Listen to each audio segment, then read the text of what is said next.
Okay, folks, hail, hail. Hail.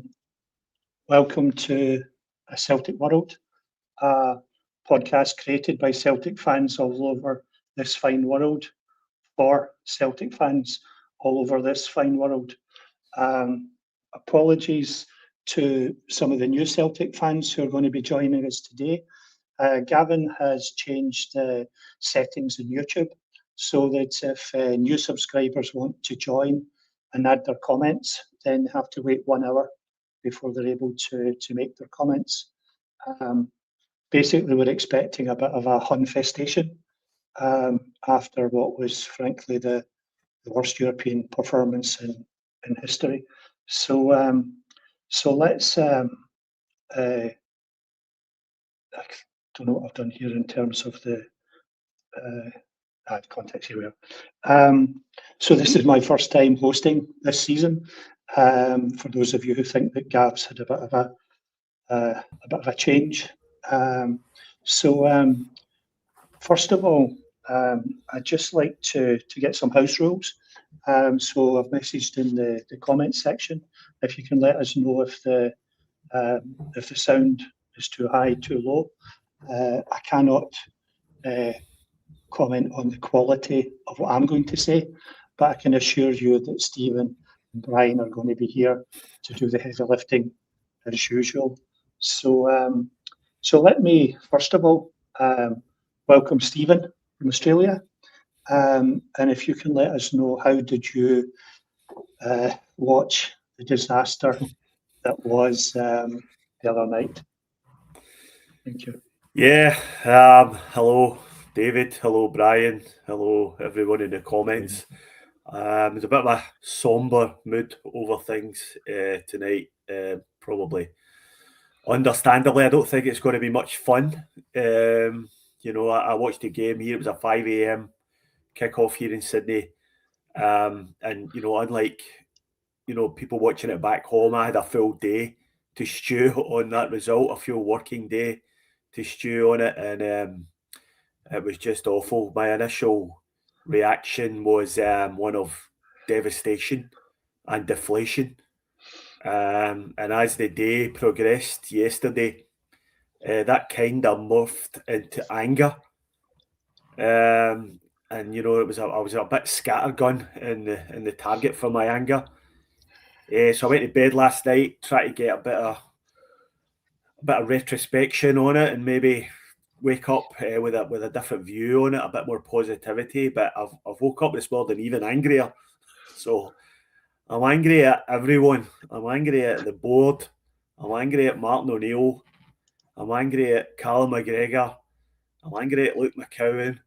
And I'm angry at the world, really. So I may divert off into a bit of a rant at any given point tonight. So if I do, you probably just let me just ramble on for a bit, and I'll run out of steam eventually. So what I'm hearing is no change then, Stephen. It's just the usual, yeah. There'll be a bit of pish talking interspersed in it as well. So, no, that's my job, mate. So listen, Phil, welcome, mate. So, Brian, how are you, my friend? I take it there was a lot of sofas and hoovering involved while we were. Some, believe it or not, it was hi everybody, and hello David and Stephen and all the guys in the comments section. I'm just at the stage now. What's the point in winning the league? What's the point in doing it if you're not even going to have a crack at the Champions League? And being 4-0 up with 60 minutes to go, and essentially the team, the management, whatever, Kilmarnock could have seen that leg out. You know what I mean? The Kilmarnock 11 or Hearts. I mean, look at Hearts last night. I don't know. It's people are too comfortable, and I'm saying that in the management and players. I think the whole season we're just winging it. See, not knowing about the Ox being out for 3 or 4 games, letting Bernardo go when we've no central midfielder. It's just embarrassing, and it's back to the old Rodgers thing. What Hassan on the bench, with Callum Osmond on the bench, with James Forrest on the bench, and yet none of them come on. I don't know. I think Martin O'Neill should go. It's disgrace what's happened. It's the worst.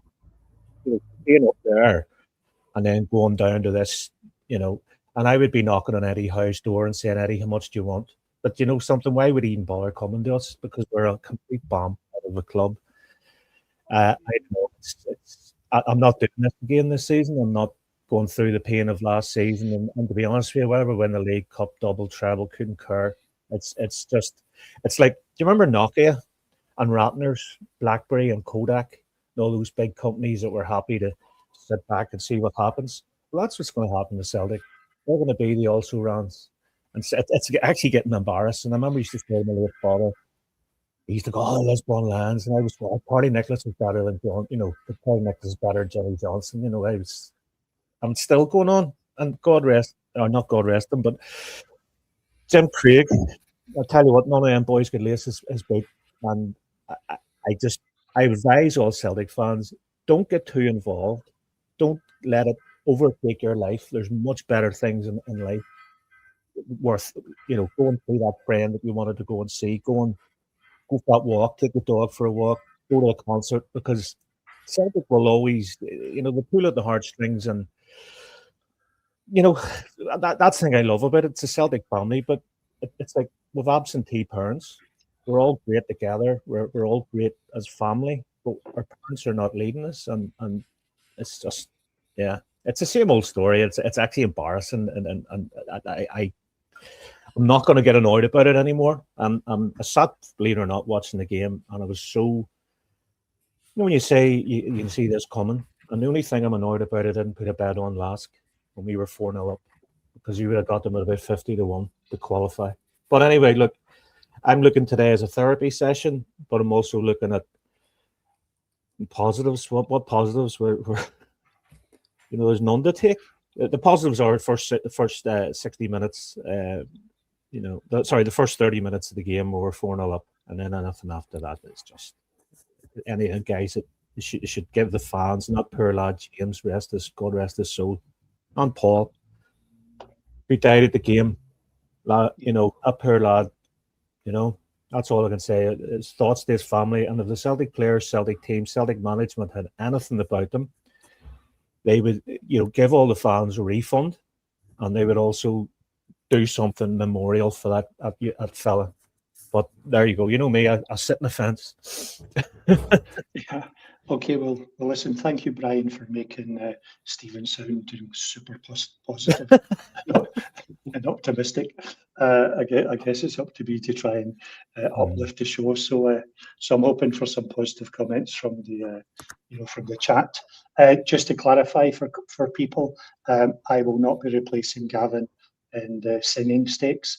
I sent him a tape of a tape, God, shows you I'm almost 60, of a song that I suggested last year for Brendan Rodgers, but he politely declined. So you'll have to wait for Gavin to come back for him to do the singing.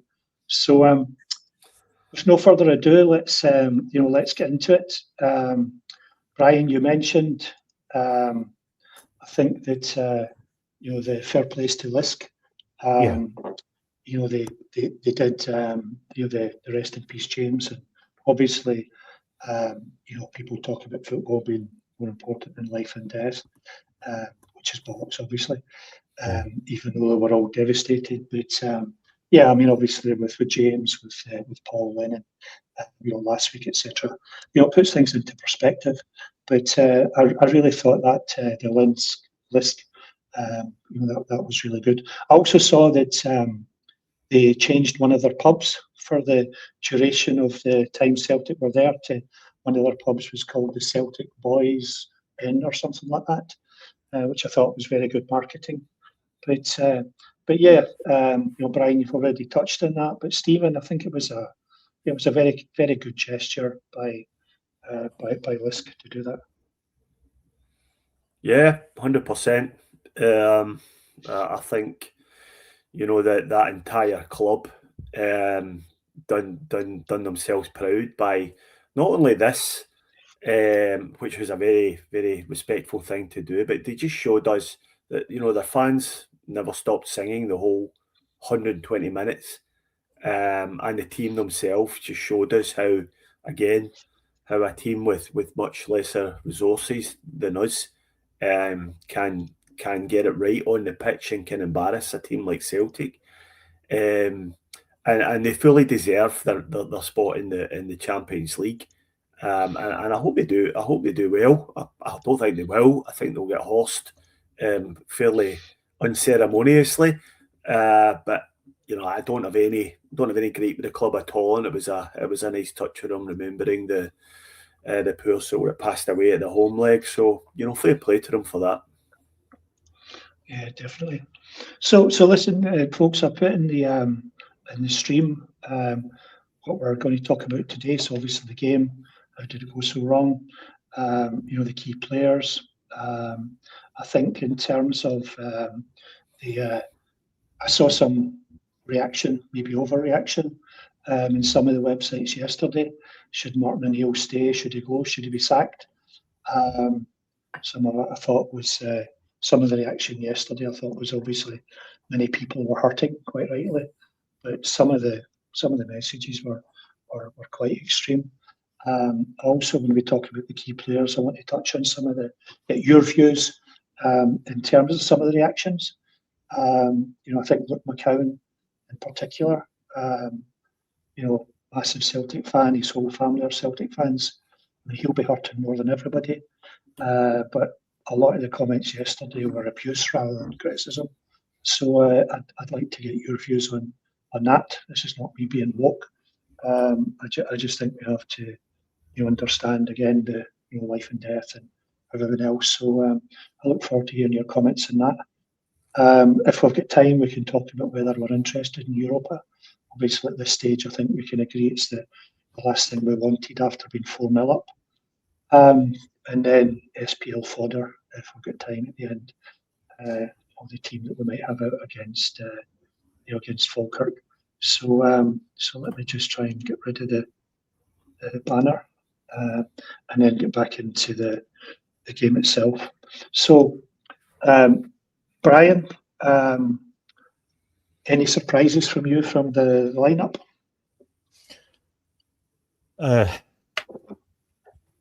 Nothing jumping out at me, but given the first leg that they had something like, was it 10 or 19 shots on target or whatever it was that they had over the two legs, 60 shots on goal, which is not good. What else? The only thing I would potentially would have been put. I don't know. I guess like Osmond, I would have had him, or I had maybe. I don't know. I really. Sorry, the team that's there's that level of midfielder missing. That it's like a Mary Celeste, that team. But they won 3-0 the week before, so. Maybe Martin feeling a wee bit, I'll trust these guys again, but obviously he couldn't, nothing really, other than maybe Osmond for Yang or Hassan in, but no, it's not a great team. Yeah. Stephen, I mean, I mentioned in the chat last week, possibly, Martinoneill used to favour the 3-5-2. Which what my logic was that 3-5-2, it gives you Trusty, it gives you Carter Vickers, and it gives you Scales in their best positions. Tierney's not so much a wing back. Donovan, we don't really know. But also it meant that Ho and Duran would be playing in their two correct positions as forwards rather than Duran as a winger. But I can see Brian's point that we wanted to give the people that were so successful last week another opportunity. Hindsight's a fantastic thing. I mean, I think if you look at last week, how many shots we conceded, as Brian mentioned, maybe it was a little bit gung-ho. But Stephen, what did you think? Yeah, I mean, I can see what you're saying about the 3-5-2 and the possibilities. I played to some player strengths that were in there, but I don't think it was ever a realistic possibility, especially in a game of such importance. I mean, going into the game, we were all in fairly high spirits. There was probably a lot of false optimism around. Everybody recognised that Lask had played really well at Celtic Park, although they'd been quite handily beaten. But the team itself kind of picked itself really. But the only the concern that I had was that the midfield it wasn't right last season when Engels wasn't there, and all we've done now is take Engels out of the team and put Mika Bauer in there. And people need to remember also that was only his second start for Celtic, Mika Bauer, so he wasn't signed till a couple of weeks ago. So he can't be, he can't be expected to be fully integrated into that squad and into that team. That was always a concern that the midfield wasn't right, and it proved to be absolutely true. We really missed Arnie Engels in there. And ever since he's left, we haven't looked the same from a defensive point of view. Even though we've got Trusty and Carter Vickers at the back, who most people would agree are a first choice centre half. We've looked really, really vulnerable, even against Kilmarnock, against the United. We conceded far too many chances, too many shots in goal. The United hit the woodwork, I think, about 6 times. So we're doing something wrong, and there's something not functioning properly in the middle of the park, and I think it's just down to the fact that we didn't replace Engels with a similar type of player, and we're paying the penalty for it now. Yeah. Listen, Franny's mentioned in the chat, will we show the team that finished? Let's go through the game first, and we'll get to the team that didn't resemble this at all. We can also talk about it in terms of Martinoneill's tactics that led to us being overloading with defenders at the end and not being able to bring on the likes of Hassan or Osmond, etc. So first 5 minutes started well. Yang has put the ball through to Bauer. Looks like a great opportunity. You can see that who is sort of jogging in, perhaps a wee bit faster, might have been able to do something about it. Sadly, Bowers goes just past the post, and who was a couple of yards short, which he probably was, during the game. Brian, tell us how did you feel the start went of the game yesterday? Everything was all about, everybody was saying if we get first goal, then that's a setup. And I think whenever we did get the first goal, deflection, McGregor, we became afraid to win. I heard the fans singing, this is the day we won away. And champions, singing champion. Fair play to them, they travelled over to Austria, you pay your money, you make your choice. But I think the team then just got a wee bit complacent, and we all know what happened. Casper Hugh, whatever his name, he should have it should have been 5-0 on aggregate. He had a chance. So, but we started really well in the game, and yeah, there were chances there. Could have been 6-0 in aggregate. Also, could have been 4-2 as well at one stage. But yeah, there was no kind of. I don't think there was any kind of outball to take anybody to take the ball forward. And remember, I used to love Lee Griffiths. A lot of people didn't like him in the end, but he was able to shepherd the ball and do the nasty things. You don't want to be doing that, 20 minutes in, but their manager needs to get a lot of credit, because 4-0 down at home over 2 legs with 60 minutes to go, and they managed to come back, So he deserves a lot of praise for that. But our obviously management of the game was terrible also. The game management was terrible. Stephen, we started last week. We managed to stay calm for the first 20 seconds before we conceded an offside goal. This time we're playing away from home, and the first 30 minutes have been not a stroll. I mean, I'll show you some of the chances they also had before we scored, but surely to God. The commentary I was listening to was saying that if this ball goes in the net, the tie is over. We score after this, so the tie should definitely have been over. How did the first 30 minutes go for you, Stephen? I think it was fine, to be honest. I think it kind of went the way most of us were expecting the game to go. We didn't expect to have it all our own way. But we did expect to have a bit of the ball and to be able to create some chances, and we did. Albeit they created some chances as well, but that's the way we expected it. We always knew that they were going to be able to get at us a bit, but it was fine. And the chances we created showed we were right in the game. There was a lot of good little passing triangles going on. We were playing through their press quite well. And it looked as if at that point everything was looking fine, to be honest with you, and it just one of the greatest disappointments of the game was how we just folded after a bit of adversity. But at this point, you could only see one result to the tie.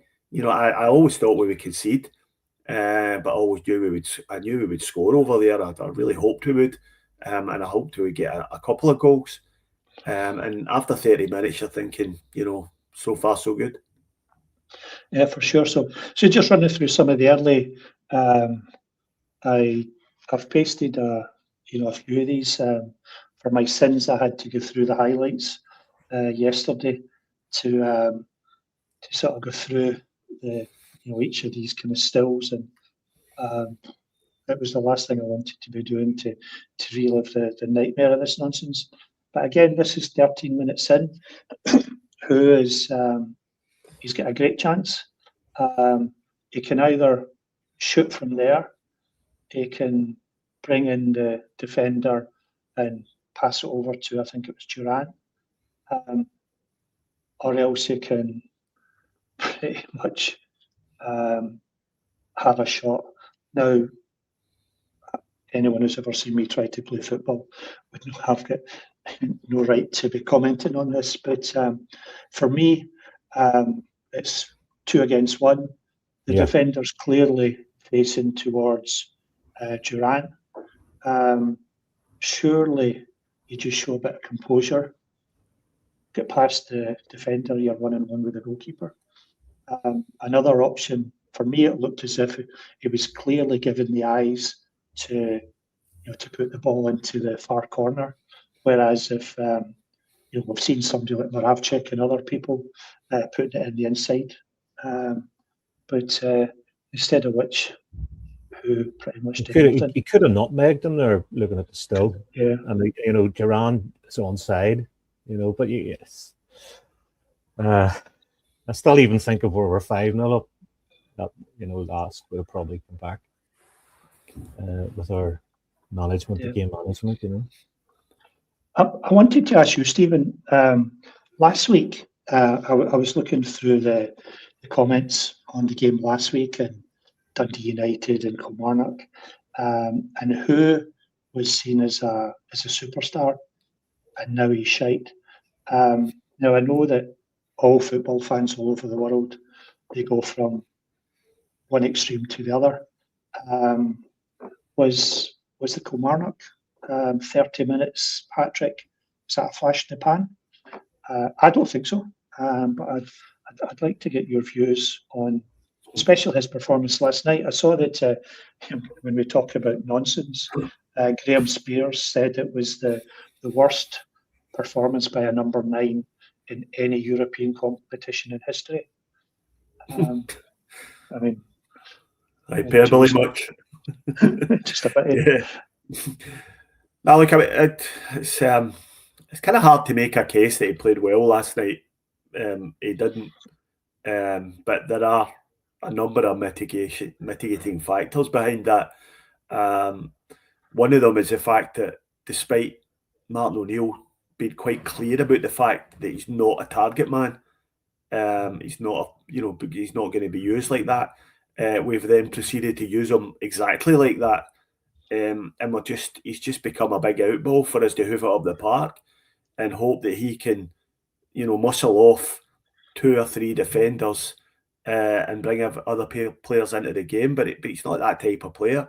He's a penalty box striker, and he thrives on sniffing out chances. He's very much, although he's very different in stature, he's very much like Kyogo in that respect. He won't touch the ball much in the game.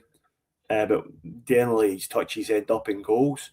But for some reason we've ended up playing him as if he's a modern day Chris Sutton, who's just going to fight with the centre half all day. And that's all he did all last night. And the last centre half were just big physical boys.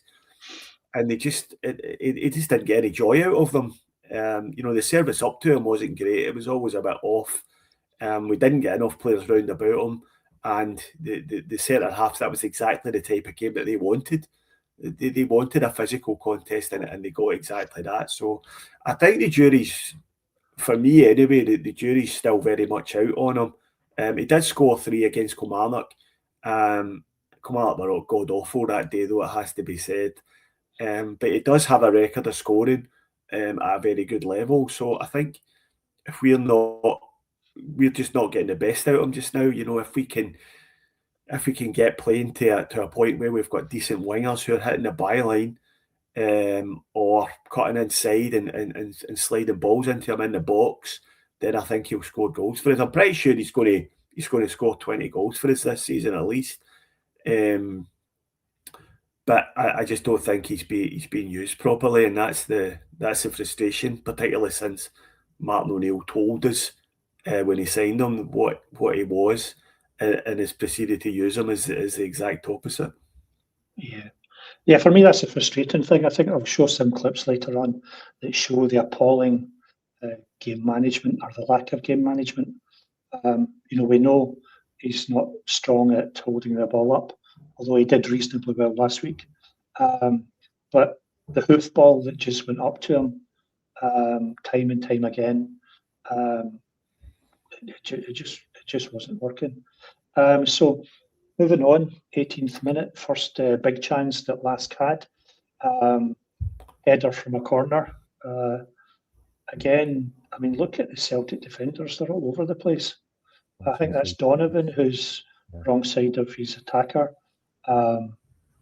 Nobody seems to be looking at the ball. They've got their backs all over the place. Sinisalo is nowhere, which was a recurring theme, last night. 19th minute. Look where the guy shoots from. And look at, there's absolutely no one trying to block that shot. Nobody.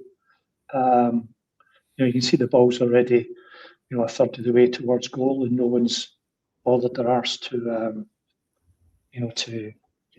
block. Lask had 40 shots on goal yesterday. They've obviously identified Sinisalo as one of our weak links, and tell you what, they didn't prove us wrong. Shooting on sight, look how far out that is, and the other goals there was a couple of them were outside the box also. So, unless Ronald Koeman's hitting the ball, you shouldn't really be beaten outside the box ever. Maybe the goalkeepers union will go against me, but that incident there is just indicative of where we're going wrong, where we've been going wrong the last couple of games, and where we're going wrong, where we went wrong last night. There was just nothing to stop. They were just running onto our defence almost at will. In the midfield, just weren't tracking runners. They weren't making challenges, and far too often they were. We were looking for the looking for the keeper in the defence to bail us out. And I don't think, Sinisalo's come in for an awful lot of criticism today, and I get that. When you lose 5 goals, and the keeper's going to come under a bit of scrutiny, but I don't think he's done anything majorly wrong. He's not pulled out any worldies. He's not pulled out any magnificent saves to keep us in the game or anything. But I don't think you can really put many of the goals down to him. And I think we were just left exposed. The defence and was left exposed by the midfield far too often, and that ultimately ended up costing us. Yeah, no, thank you, thanks, Stephen. I actually don't think he covered himself in glory. I have to admit. I think that for me the biggest problem was we didn't have a defensive midfielder. If you've got a proper number 6, you're stopping a lot of these chances before they turn into a shot.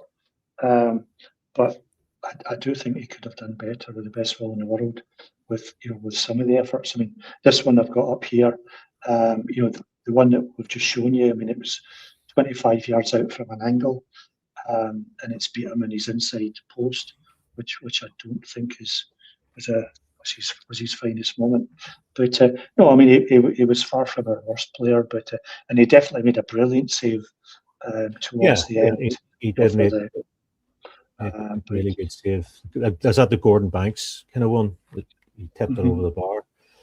Yeah, for sure. So anyway, so let's move on. Well, it's going to get lost in the history books as the penalty saved. I mean, that could have been absolutely crucial, Yeah, I'd lost the will to live by that time. I couldn't face doing any more clips. So you'll have to bear with me. The penalty save did happen, but it's not been recorded in my clips. So 21st minute, again, very positive. Yang, who I thought was probably our best player in the first half, and we can talk about why he was substituted so soon in the second half. He's managed to put a great ball through to McGregor, who I think their defence is as guilty as ours were, and giving us a free shot at it. Look how many there are, David, of their defenders in key areas. Okay, yeah, sure. McGregor keeps it down, but you look at the clip you showed at the other end, and our players were facing the opposite direction. At least they're facing the ball, and they're all 1, 2, 3, 4, 5, 7 of them in the area, and the goalkeeper. I'd have been furious that none of them were close to McGregor, but Brian, from your side, I mean, I don't think we would call it a thunder bastard like some of McGregor's goals last year, but you have to take a shot to win you a chance of scoring. A couple of maybe 1 or 2 lucky deflections, and the ball's in the net. So Stephen, what were you feeling at this point? Yeah, I mean, everything's going to plan, isn't it? It was a good run by Yang. He stood up a defender. He had him running backwards, so towards his own goal. So that he was in all sorts, and he picked out a cracking little. He just rolled a little pass into McGregor's path. It was poor defending by them. I heard Joe Hart in commentary saying that it's criminal for the defender to stick his leg out like that. But it was a fairly tame shot from McGregor, which I think the keeper probably saves quite handily if the defender doesn't stick his leg out. So we got a bit of fortune there. But they gave, from their point of view, they gave McGregor far too much space in the edge of the box. But from our point of view, good bit of positive play by Yang, which is always nice to see. So at this point, you're thinking, well, I mean, everybody, I don't think anybody, we all had nerves. But I think as soon as that goal went in, whether you like to admit it or not, I think all of us thought, well, that's it. The tie's done. We're never losing this from here. But it turned out not to pan out that way. But at this point, everyone was looking rosy. Yep. So 26th minute, things are still looking very rosy. Donovan doing a Maeda, really excellent press. And it looks like the ball is going to be going through to Nygren. The one at the back beside their defender is Who.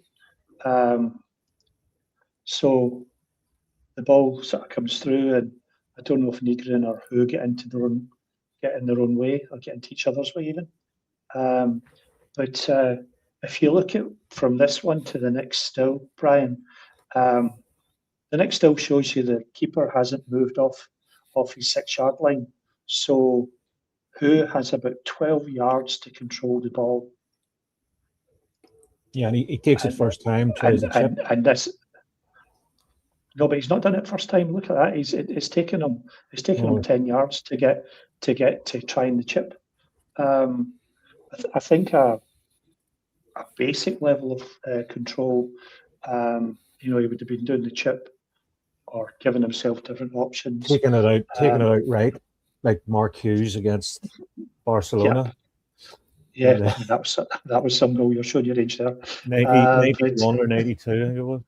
Yeah, definitely. It's all about decision making, and this guy has. Yeah. I'm not slagging him off. He didn't have a great game, but the tie. But you would like to think the tie would have been put to bed had that gone in.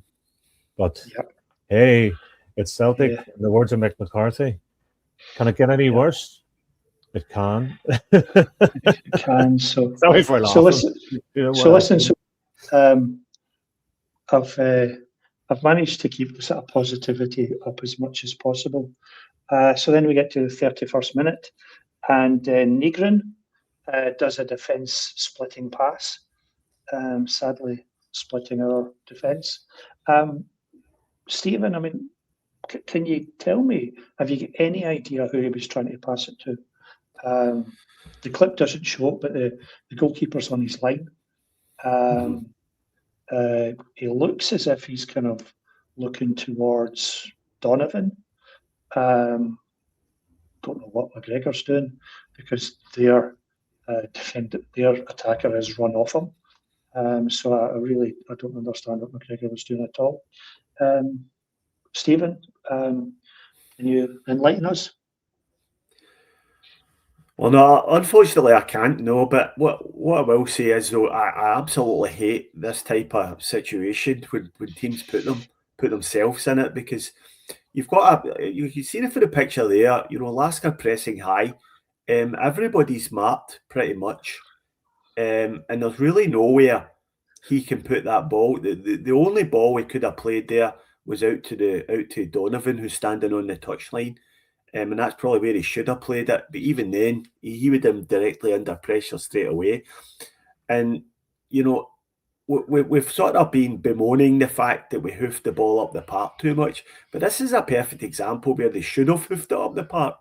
Or they should have, played it wide to try and find one of the wingers or something like that. But I've got no idea what he's trying to do here. It's just poor. He's lost concentration. I don't think he's seen the guy who's running off McGregor there. He just hasn't seen him in his field of vision, and I think he's just passed the ball into a general area where he thinks the centre half's going to recycle it. But just awful at that level, and it turned out to be the turning point in the game. Yeah, he could have thrown through the foul. You're looking at that guy, the defender, run onto the back of him. There seems to be an arm coming there. Well, then again, he's hit the ball, so the ball is in motion. Yeah, poor stuff. But so listen, so we've managed to get to half time without any further disasters. So you can imagine Martinoneill has rallied the troops. Don't do anything stupid in the first 2 minutes. I've called this clip "Trusty weak as piss." Brian, tell me that I'm wrong. No, he has that in his game. Him and the word ragdoll go hand in hand. Yeah, he pushed off the ball, didn't he? He should have just hit row X. He should have just laced the ball. But from memory, the guy skins him, passes, and not another goal from outside the box. Yeah, Trusty. I don't know. I've wanted to be a fan, but at this stage, I'm going to put my neck on the line out of Scales in before Trusty. I think Trusty's a bit too vanilla for me, but too nice guy. You want a Mark Reaper in there, Putin. Yeah, I think we'd all agree with that, Brian. I think so. I'm just going to move through some of these clips a bit faster, but I think, Stephen, that one of the problems we have is that I know that you were a big fan of Sriracha, and I think Sriracha was the most obvious signing we could have had. If we get Sriracha for, I think you said it was £800,000. Yep. We then allow Scales to play his best position. So Sriracha's get the cover for Tierney. I would argue that if Sriracha had been in our squad, this podcast would have been 99 million % more positive. We would have won the game if Sriracha had been in the squad. I just want to quickly show you here Week's piss has ended up in a shot from the edge of the area. Looking at where the ball goes past Sinisalo, it's not the corner. It's a good couple of feet inside, inside the post. So that's them really back in the game. I want to touch on this one as well. We talked about this earlier on about hoofing the ball up to who. What was the thought process here? There's no one down the right side, so just run, hold the ball. We don't need to chase the game. Brian, what were they thinking? Where they had to just aimlessly hoof this, instead of showing a bit of composure?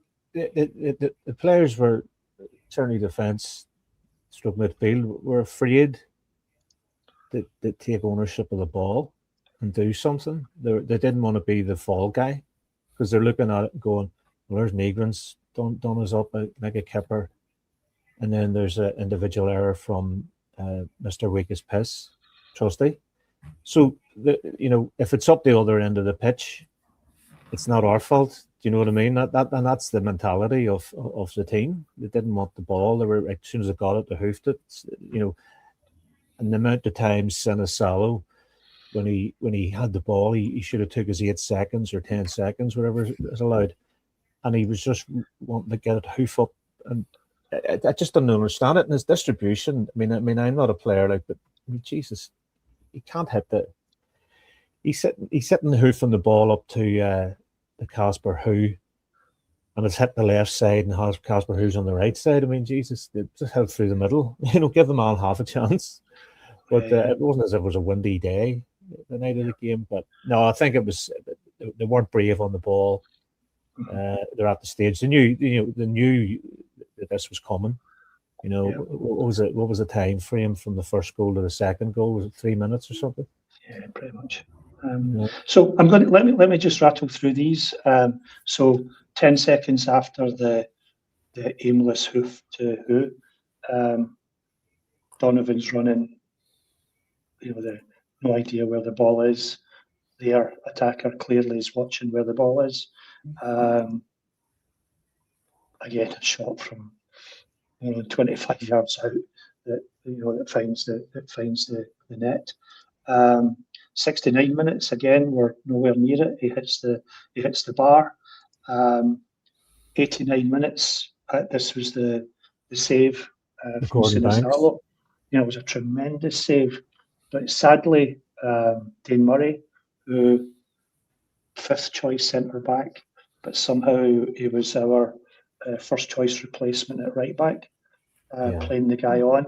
I think to be fair to Murray, he did make some good headers because he's a centre half. But I'm not blaming him for that goal. I think McCowan could be blamed for not tracking back and allowing the cross to come in the first place. And then you've got McCowan losing his man, managed to get the ball back. Again, heads up. You get someone on his left. I think it was McGregor or someone who, not McGregor, but there was someone further up the pitch where he could have just hoofed it. Clear the ball. He does nothing, and in the balls in the net.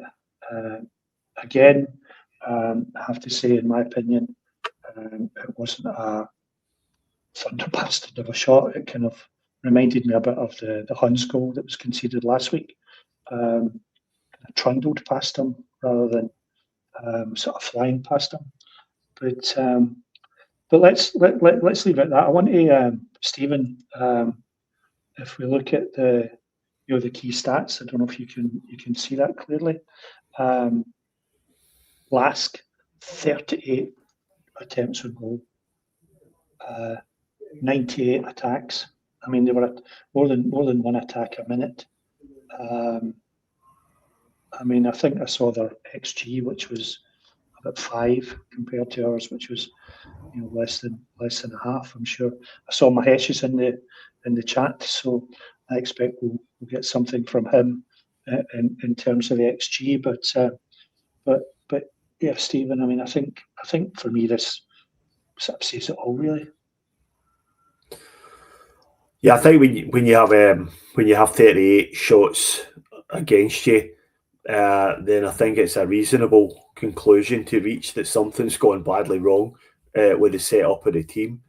For any team to have that amount of shots in a game, and you can see from their XG, which I think it was 4.89 or something like that, that they deserve to score 5 goals because they create enough chances to score 5 goals, maybe even more. But I just think I watched a few sort of short clips today from some of the sort of data analytical sites, and they just pointed out areas that Celtic were just all over the place in the middle of the park. They weren't pressing as a unit. They weren't shutting down as a unit. Some of them were jogging back into position. There was no desire shown. There was no counter press. And it was a tactical disaster class from the management team, and that was compounded by the fact that when it came time to make substitutions, and substitutions are a huge part of football these days, the fact you're allowed to make 5 subs in a game rather than just 2 before, the energy that players put into games, and we were blown out of our arse. Which does lead to some more questions about the fitness of the team. But when it came time to go to the bench, we just had nothing there. The substitutions were wrong. They were done at the wrong time. They were the wrong people. And the players who we brought on were just not good enough. Just to wind back a little bit to what you were saying about Austin Trusty, I do think, that weak as piss statement that Brendan made about him is someone that's going to haunt him his whole career, and he definitely is, and he was weak as piss there when we conceded that goal. But I'm not having any rewriting a history about Liam Scales. Right, Liam Scales is absolutely garbage, and Liam Scales is a player who should, and he showed that when he came on, albeit out of position, but he has played quite a few games at left back. Liam Scales, especially for his time at Aberdeen, he almost exclusively played left back up there, and he was just rubbish when he came on, and he is just rubbish, and he's indicative of the lack of quality throughout the Celtic squad. So Austin Trusty, terrible game, awful, absolutely weak. Cameron Carter-Vickers, not much better. He just completely ran out of steam. But I'm not having a suggestion that it would have been any better with Liam Scales in there. The Dane Murray situation is just inexplicable to me. Yeah, he's just made so many mistakes in Celtic jerseys. I'm not saying he made any really poor mistakes in the game last night, but he's just a bad player. It's as simple as that. He's now in his, I don't know, what is he, 22, 23 or something, and for anybody, for Martinoneill to suggest that he's happy with our centre back stocks genuinely defies belief. When one of them is Dane Murray, and you're asking him to come on into a game like that with so much hanging on it. Particularly since, we've released players over the last few years like Mike Rowski. We've released guys like Gustav Lagerbielke, who all appear to be better than what we've got there. And if we may be without Cameron Carter-Vickers this weekend, we'll be playing, and we're back to Skills and Trusty again at the back, and God knows how that's going to look. We're going to end up, the back four ended up being Ralston, Trusty, Murray, and Scales. Right now, I mean, sit back and think on that for a minute. You're not winning many football games at any level with that back four. And you're certainly not going to be winning games against a good, big, strong physical team like Lask. And you're not winning them when you've guys like Konecki out there doing nothing, falling on his arse. And you've got, McCown, who I actually don't mind McCown. But O'Neill should have realised after the first leg, when he actually said we rode our luck, he should have realised that, bringing on McCann, I mean, he knew he was going to be a weapon boy. You know what I mean? So, Brian, I've just put up in the another clip that I found, stats on McCann. I mean, it doesn't make good reading. No, he dispossessed 19 times, dispossessed 19 times. I mean, Mahesh can go through the tactics a lot better than me, but it looks like he had one positive run for about 40 yards, and he only managed 48 yards in total. I mentioned at the start that I don't want this to be everyone crucifying McCowan. I do think that he didn't ask to play, didn't ask to be in the squad. He didn't ask to be brought on, when he was. I do think Martinoneill made some horrific decisions. It was crazy for me that McCowan was the first sub. I thought that for Konecki to come on as soon as he did, when Yang wasn't playing that badly, Nygren was having a nightmare, and probably his confidence was low after the ball's up. But this is a guy that scored 4 goals and 4 assists in just 4 games. So, the worst Nygren you've ever seen is still better than the best McCowan that I can remember. As I say, I don't want this to be a slag fest against McCowan. There were many people that did themselves no favours. I think that the whole buck stops with O'Neill. And you think about the years James Forrest has got us out of the quagmire. There was the goalie in Shakhtar Donetsk to qualify, and several years back. Jamesy, that's all very good hindsight and all that, but who would you have brought on? I would have personally kept Yang. I thought Yang was doing all right. Midfield was obviously an issue. I would have sacrificed Nygren, or I might even have sacrificed Casper Hu and put Duran up front. Brought Forrest on, but it's all very well here. That's what I would have done. I would have took off Hu, put Hassan on, and moved Duran more central. And that's what I'm hoping we see this weekend. But just touching quickly on Luke McCowan, I think the problem with Luke McCowan is, and he has been taking some horrific abuse since the game finished, but it was utterly dreadful. And lost the ball almost every time he had it, and there's just no way he should be playing for Celtic in a game of this magnitude, even though he's coming off the bench. But at the end of the day, it's not his fault. He's not picking himself. He didn't give himself a new contract just only back in April, so he's only like 4 months into a 3-year deal, a 3-year extension or a 4-year extension. I can't remember. But one thing I will say about him is I do feel sorry for a lot of the abuse he's taken. But he wasn't slow to dish it out when Wilfred Nancy was the manager. He was the vocal one. He was the one that stuck his head above the parapet when all the other players were staying quiet and sort of publicly had a go at Wilfred Nancy. So my sympathy for him only goes so far. But for sure, he shouldn't be anywhere near a Celtic jersey. in any context, and that's down to the manager and down to the fact that we haven't signed any other midfield players. We signed Mika Bauer. We've asked him to go into the team, perform. I mean, he's only a young player. He's only got experience in Bundesliga 2. And he's certainly a good prospect, but to put him into that environment and ask him to do the same job as Arnie Engels was just ridiculous. Can I ask a question? Last time I was on, it was about a month ago, and I was saying about us we were talking about Will Ferry. And are we now being priced? Do you think we are now being priced out of young Scottish talent? I mean, who was the last young fella that went? Was it Kyle Ure that went to Bologna? There was a couple of up and coming young. I know that the young lad that was playing for New Zealand, he went to Cardiff. But there's a lot of young Scottish players out there that are going straight to either the Premier League or Italy.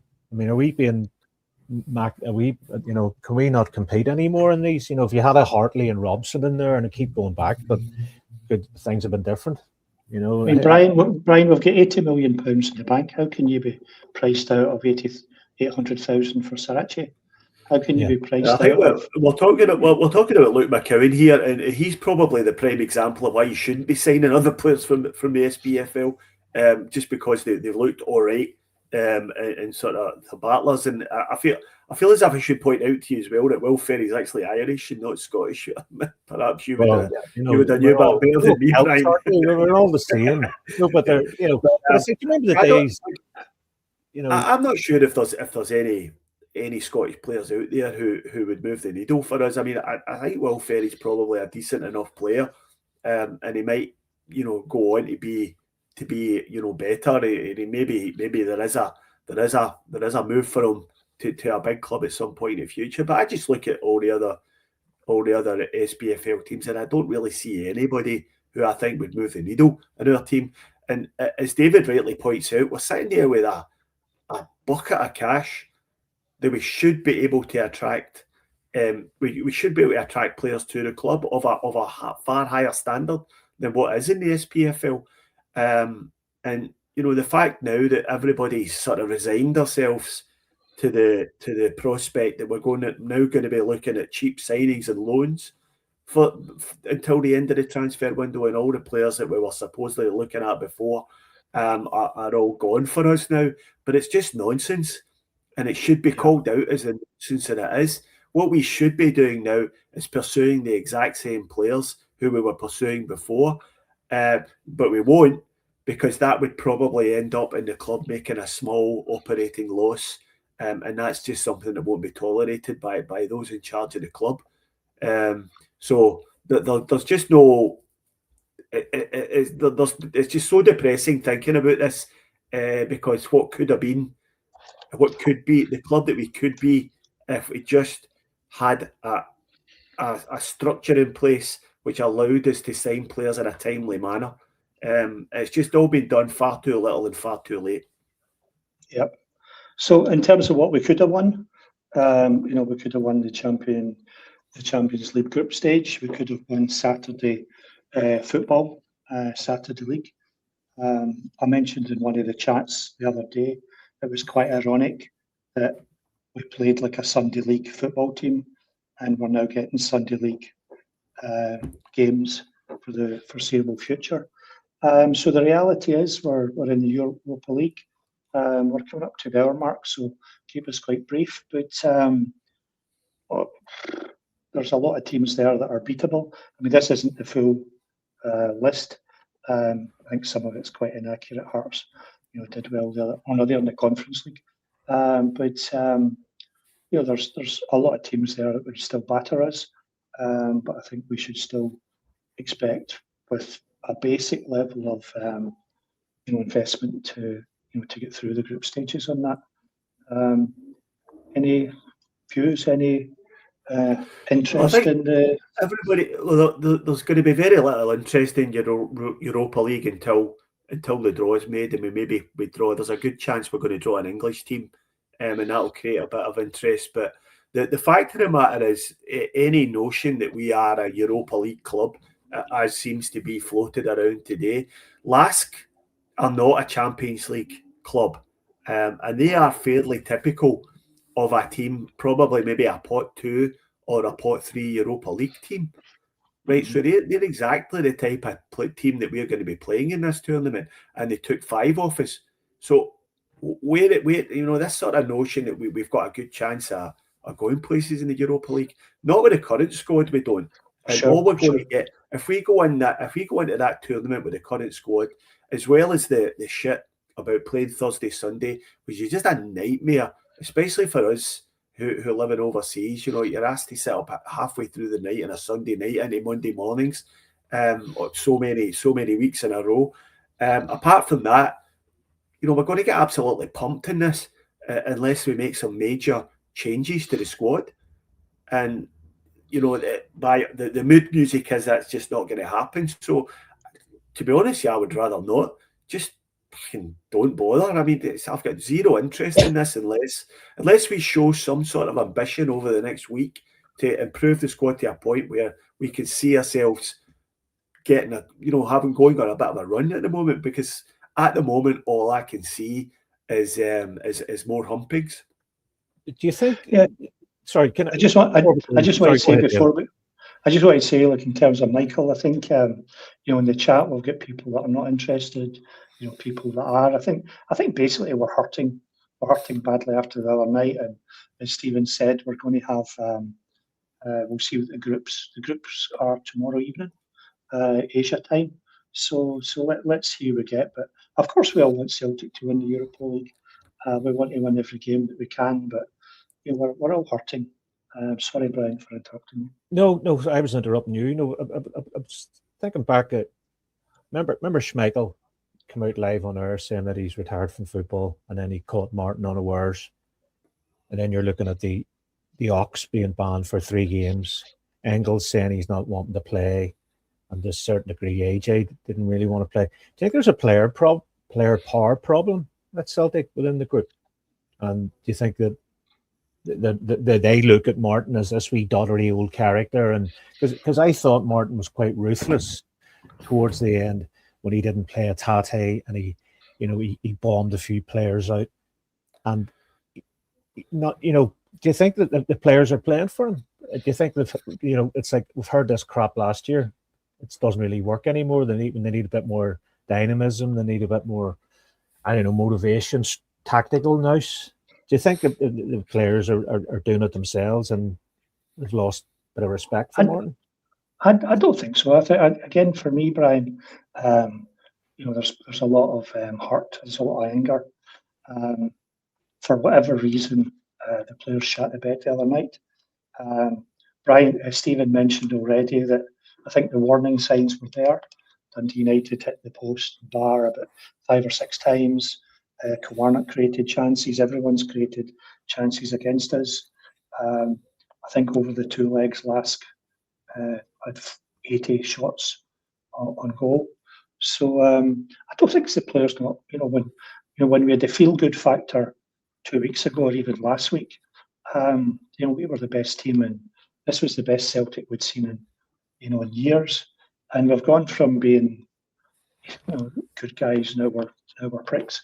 I think 1 week is. But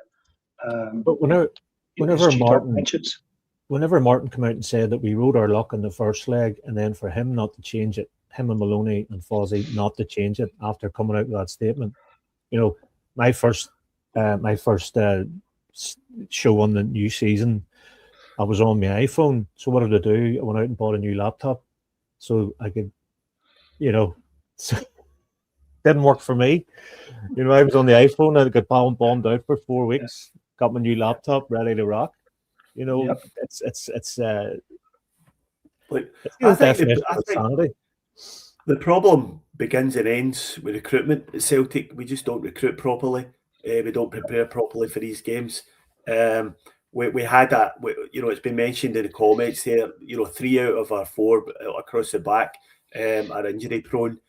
We don't have any. We've allowed ourselves get in a situation where we don't have any backup behind these players to cover for injuries. We haven't signed midfield players, and Arnie Engels. Arnie Engels going. I really couldn't give a shit about Arnie Engels, right? He can go and do one for Olakia, enjoy his time in the English Championship, but he should have been replaced, and he should have been replaced before he left, with possibly even 2 midfielders coming in the door before this tie, and in a timely manner to allow them to get some minutes under their belt.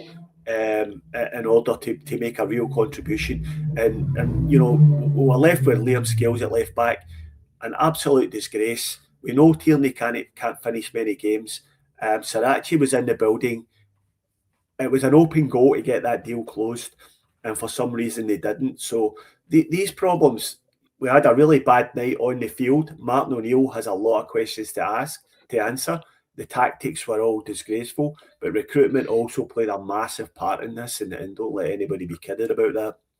Do you think Kieran Tierney gets 60% of his 50 grand a week? I think KT got a lot of shit the other night. No, but there's no point having someone 60 minutes. We need a left back. KT was our best player last season. Last season. He's been arguably our best player this season. But you know what I mean? I think. Looking at I wanted to spend some time talking about the other key players apart from McCowan, but my time management has almost been as bad as Celtic's man management. I also wanted to talk about. I think it was Smell the Glove who said that Martinoneill should be sacked. There's a lot of has he lost his legendary status? It's definitely the most embarrassing European performance and result. It's worse than Lincoln Redhams. It's worse than Lincoln Redhams for being in a position of strength. Yeah,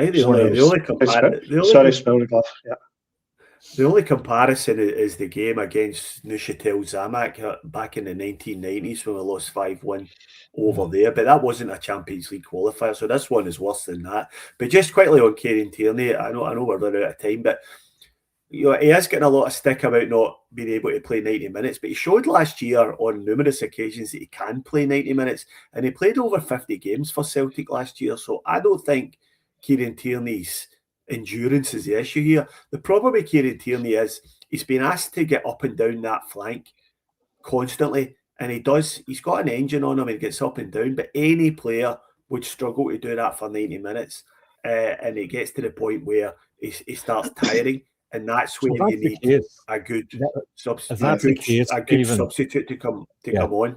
If that's the case, we need to change tactics.